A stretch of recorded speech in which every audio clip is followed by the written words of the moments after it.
This channel does not promote any violent, harmful, or illegal activities. All content provided by this channel is meant for an educational purpose only. দেখুন দক্ষিণ 24 পরগনায় যখন বিডিওর গাড়িতে আগুন ধরিয়ে দেওয়া হচ্ছে তখন উত্তর 24 পরগনায় আক্রান্ত হচ্ছেন 6 জন কাউন্সিলর। বনগাঁ পুরসভার 6 জন তৃণমূল কাউন্সিলর আক্রান্ত হয়েছেন। 6 তৃণমূল কাউন্সিলরের বাড়িতে হামলা চালানো হচ্ছে, বোমাবাজি করা হচ্ছে, এমনটাই অভিযোগ উঠে আসছে। বড় খবর নিঃসন্দেহে 6 জন তৃণমূল কাউন্সিলর, কিন্তু কেন তাদের বাড়িতে হামলা চালানো হয়েছে, কি অভিযোগ উঠে আসছে দীপঙ্করের কাছ থেকে জানবো। দীপঙ্কর, যে কোনো রাজনৈতিক দলের ফার্স্ট লাইন ম্যানেজার হয়ে থাকেন এই কাউন্সিলররা, 6 জন কাউন্সিলর। দীপঙ্কর, দেখো এখনো পর্যন্ত যা জানা যাচ্ছে এই 6 জন কাউন্সিলরের বাড়িতেই কিন্তু হামলা হয়েছে গতকাল রাত্রে। কেউ বলছেন তার বাড়ির সামনে গুলি চালানো হয়েছে, কেউ বলছেন তার বাড়ির সামনে বোমা মারা হয়েছে। মূলত যে বিষয়, গোপাল শেঠ তিনি রিজাইন করেননি, তার বদলে তিনি একটা অ্যাক্টিং চেয়ারম্যান দিয়েছিলেন এবং তার কারণ ছিল তিনি দলীয় যে ভাইস চেয়ারম্যান ছিলেন তাকে আগে অপসারিত করেছেন। এই আইনি প্রক্রিয়া যখন চলে তখন চেয়ারম্যান কার কাছে রিজাইন করবেন সেই নিয়ে একটা প্রশ্ন থাকে। গোপাল শেঠের দাবি ছিল সেই কারণে তিনি রিজাইন করেননি, কিন্তু গোপাল শেঠকে রিজাইন করার হুইপ বিশ্বজিৎ দাসের লবি অর্থাৎ তৃণমূল কংগ্রেসের পার্টি লাইন, তারা বারবার বলছেন গোপাল শেঠকে রিজাইন করতে। এবার রিজাইন না করার পর তারা নো কনফিডেন্স আনার জন্য গতকাল বৈঠক করেন। সেখানে 15 জন কাউন্সিলর উপস্থিত ছিলেন। এই 15 জনের মধ্যে 9 জন নো কনফিডেন্সে সাইন করলেও বাকি 6 জন কিন্তু নো কনফিডেন্সে সাইন করেননি। তারা বেরিয়ে এসেছেন।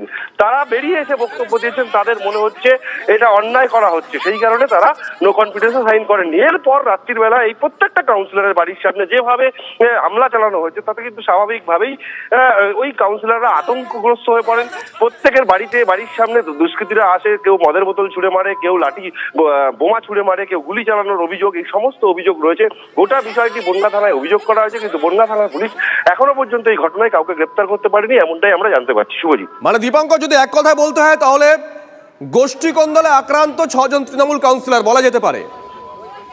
দেখো তাদের বাড়িতে, প্রত্যেকের বাড়িতেই কিন্তু হামলা হয়েছে, প্রত্যেকের বাড়ির সামনে গিয়ে ধাক্কাধাক্কি করা হয়েছে। এগুলো এখন আক্রান্ত হয়ে হাসপাতালে ভর্তি এখনো পর্যন্ত কেউ নেই, কিন্তু তারা আতঙ্কগ্রস্ত, এটা একদম স্পষ্ট। এবং তার এই ঘটনাকে সামনে রেখে তৃণমূল কংগ্রেসের, এবং এটা আর একটা উল্লেখযোগ্য বিষয়, বনগাঁ বিধানসভার বিধায়ক বিজেপির অশোক কীর্তনিয়া, তিনি সোশ্যাল মিডিয়াতে লাইভ করে বলেছেন, এই ঘটনার কথা উল্লেখ করেছেন। অর্থাৎ তিনিও নিন্দা করছেন যে বনগাঁ পৌরসভাকে তৃণমূল কংগ্রেস একটা বারুদের সামনে নিয়ে এসছে, কারণ এই 6 জন কাউন্সিলরের বাড়িতে এক রাতে হামলা হয়েছে। প্রত্যেকটা জায়গায় আলাদা আলাদা লোক গিয়ে হামলা করেছে, মানে ফিল্মি কায়দায় এই ঘটনা ঘটেছে। নজর রাখো দীপঙ্কর, দলের তরফ থেকে, মানে তৃণমূল কংগ্রেসের তরফ থেকে কি বলা হয়, অফিসিয়াল কোনো স্টেটমেন্ট দেওয়া হয় কিনা, গোটা বিষয়টা নজর রাখো। ছেলে পিলেও দেখি ভাঙচুর করছে। আমি ঘরে ছিলাম, বাইরে বারান্দায় এসে দেখছি ভাঙচুর করছে, ক্যারাম ট্যারাম উল্টে দিচ্ছে।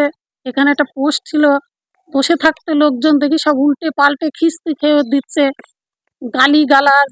চিনতে পেরেছি, এই তো পাড়ার ছেলে শুভঙ্কর, রাকেশ, বুবাই, মঙ্গল, যদু। হ্যাঁ, 4 রাউন্ড গুলি ছুড়েছে, এই তো পাশেই ছুড়েছে।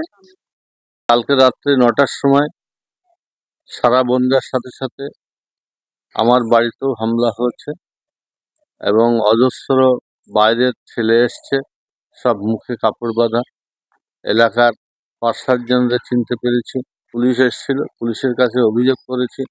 যারা পাড়ার আর কি ছেলেরা যে কজন যুক্ত ছিল তাদের নামে অভিযোগ জানিয়েছে।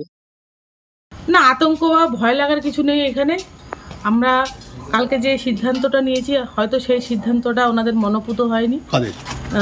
আমাদের জেলার সভাপতি আমাদেরকে ডেকেছিলেন, সেখানে আমাদের যে চেয়ারম্যান গোপাল শেঠের বিরুদ্ধে একটা অনাস্থা পেপারে সই করার জন্য আমাদেরকে বলেছিলেন, কিন্তু আমরা সেই অনাস্থা পেপারে সই করিনি।